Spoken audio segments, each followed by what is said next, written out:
So today I'm going to go through what's in my wood bag. When I'm out in the woods, I carry this, and you guys can put in the comments below what you include or maybe what you haven't included and what I'm using that might make things work easy for you. All right, let's get started. Number one, I always make sure I've got my Frisker's cutter. It's like a machete. Whatever you want to use, a scythe or whatever will work, but I carry this around. Works really well. I got my hatchet, and I'll be using that to hit my wedges. And of course, you've seen these in my other videos. I've got my pulp hooks. These are absolute must-haves when you're making firewood and that kind of thing, so I always keep these with me. Sometimes I'll take along one, and that'll do the job easy enough. But if I've got two, I can get a lot done, twice the work with half the steps. One of a couple of saw sharpening or chain sharpening tools I have. This is the preferred. Nice unit. It will file your depth gauges as you file your saw. Comes in handy. Another Frisker's product. This is just a branch cutter. Nice and sharp. Makes short work of some of those small branches that maybe you don't want to get the saw out. You don't want to carry it over. It's lightweight. Good to have in the bag.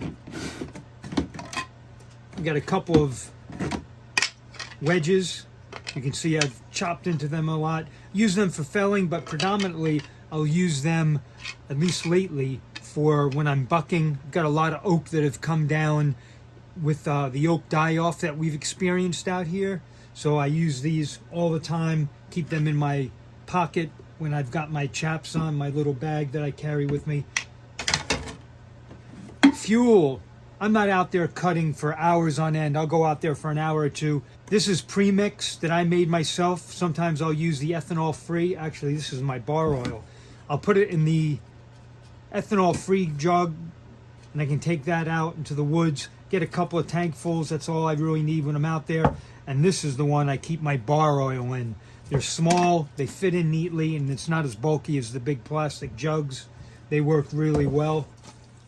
Out here, like in a lot of places, plenty of bugs and a ton of ticks. Lyme disease is rampant, so I've got this cutter batch that I spray on my my chaps, on my legs and my feet, and if I've got to put anything on my head or my neck, my arms, to prevent the horse flies and mosquitoes, I'll use this. But I always have this in my spring and summer kit.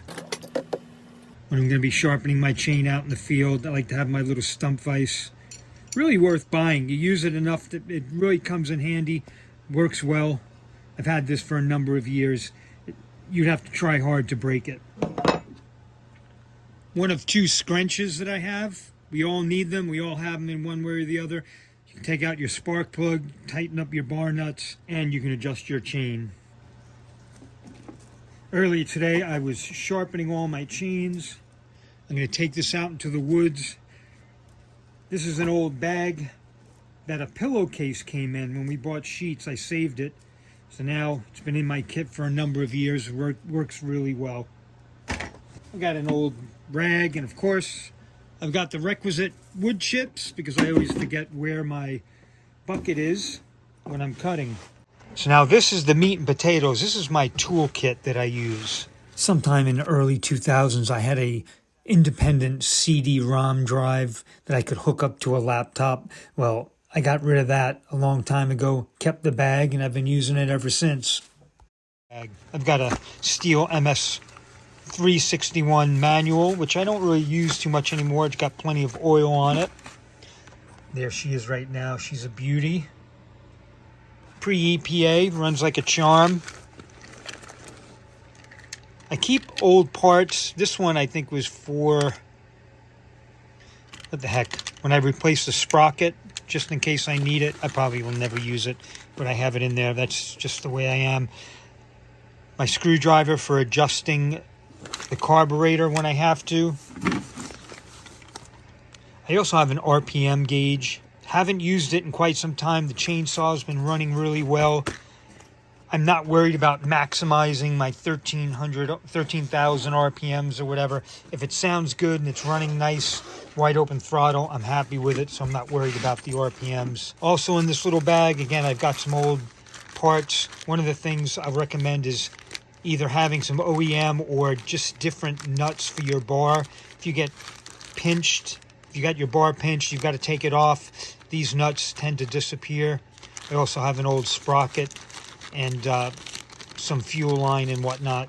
Again, I may never need any of this. Some of this stuff is probably so brittle it may not even work now, but I tend to save that stuff for good or ill. We got a cord here. Then I was working on the saw, and I needed to put this into the piston head to keep the piston from moving when I was doing some work, so I've got that.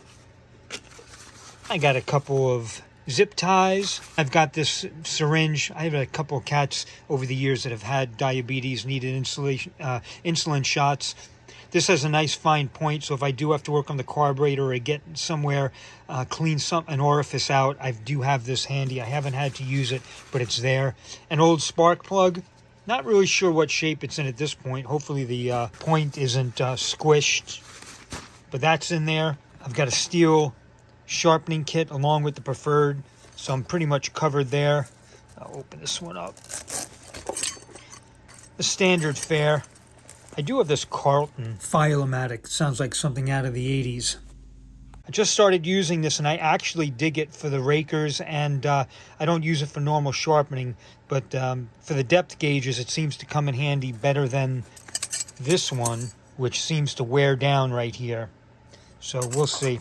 Like I said, I just sharpened up all that chain. I want to see how well they cut because I was using my preferred. We're doing it by freehand. I keep some hand sanitizer if I need to sanitize something. I've got, and you've got some sap on your hands, or if there's something you want, if you've got some oil on a piece of your clothing you want to get out, you can add hand sanitizer. That helps keep the stains from setting in. Torque wrench, T27. The steel Torques are all T27, so I can go through this entire saw, or most of it, tighten everything up if I need to. Muffler, that kind of thing. So this is really good to have. I've got a couple of nut drivers, again, all appropriate for the saw. An extra screwdriver if I need to tune it up. This is a Harbor Freight piece, just like the other one, came in a kit. This is good if you've got to hunt down your fuel filter, get in there and pull it out by the fuel line carefully. So I've got that. Miscellaneous other things here. Let's see. Screwdrivers. A lot of these I have to get rid of. I don't know how they ended up in here. Toothbrush. Get a couple of toothbrushes. You won't be disappointed if you lose one, no big deal. But these are great when you're taking apart your saw. If you've got to brush anything off, you've got to get in, try and clean some things out. Definitely good to have. I've got another pointy tool, so if I have to, I can clean out the groove in my bar, get out all that wood and whatnot. Razor blade, if I need it. This is from a big paint scraper, but it does work well, as long as you remember which is the sharp side and which is the dull side. What else do we have in here? We got a little Loctite.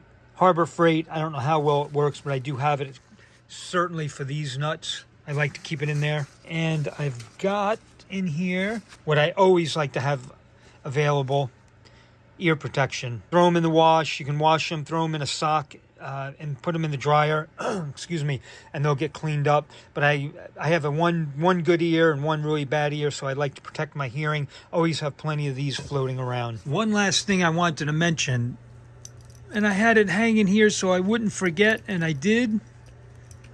So I saw my New York accent's coming out.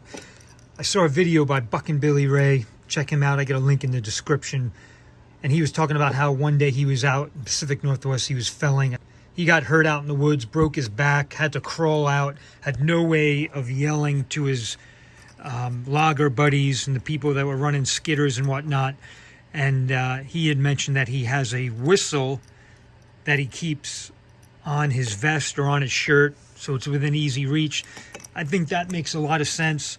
I work down in the woods, probably 50 yards and down a ravine from where my house is. So I picked up a whistle, and I keep this with me now.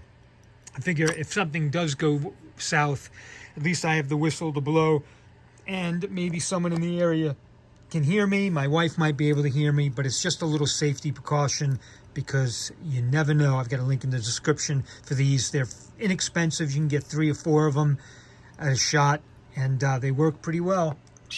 So what do you guys have in your wood bag? Anything here that you don't have that might help? Put it in the comments. I'd like to know if this is helping you out. But also, if there's something in your bag that I didn't show, let us know in the comments. I'm sure there are a lot of people that have wood bags and are trying to make it so when they do get in the woods, you're not stuck if something breaks, that kind of thing. So hope you enjoyed this video. Hopefully not too long. Like, share, and subscribe. We'll see you guys on the next one. And if you're interested, check out the tool review that I have coming up right here. It'll really help you out.